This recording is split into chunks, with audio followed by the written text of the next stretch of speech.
आप सभी को मेरी ओर से नमस्कार। तो मैं आपको आज करवा चौथ की कथा सुनाने जा रही हूँ। तो चलिए शुरू करते हैं। करवा चौथ की पूरी कथा एक साहूकार और उसकी बेटी की कहानी से जुड़ी है, जिसमें व्रत, सच्ची आस्था और पति की दीर्घायु के लिए की गई निष्ठा का वर्णन है।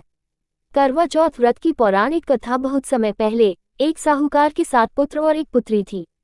शादी के बाद उनकी बेटी मायके आई थी और अपनी 7 भाभियों के साथ करवा चौथ का निर्जल व्रत रखा। शाम को भाइयों ने उसे जल्दी भोजन करने को कहा, परंतु वह चंद्रमा को अर्घ्य देने के बाद ही खाना चाहती थी। भाइयों को उसकी स्थिति देखी नहीं जा रही थी। उन्होंने छल से पीपल के पेड़ पर दीपक जलाकर चलनी से प्रकाश दिखा दिया और कहा कि चांद निकल आया है। बहन ने चांद समझकर अर्घ्य दिया और खाने बैठ गई।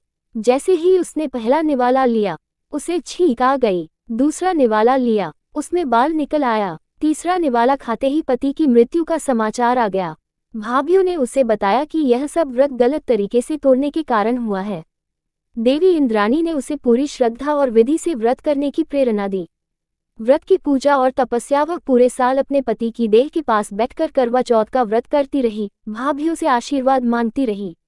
अंत में छोटी भाभी ने करुणा दिखाकर अपनी अंगुली का अमृत उसके पति के मुंह में डाला, जिससे वह जीवित हो गया। भगवान श्री गणेश उसकी तपस्या से प्रसन्न हुए और उसका सुहाग लौटा दिया। करवा चौथ व्रत का महत्व। यह कथा पति की लंबी उम्र, सौभाग्य और सुख शांति के लिए पूरी श्रद्धा, निष्ठा व नियम के साथ व्रत रखने की प्रेरणा देती है। जो भी स्त्रियां छल कपट व बिना श्रद्धा के व्रत करती हैं, उन्हें कष्ट भोगना पड़ता है, जबकि सच्ची नियत से व्रत करने पर सभी बाधाएं दूर होती हैं और सौभाग्य प्राप्त होता है।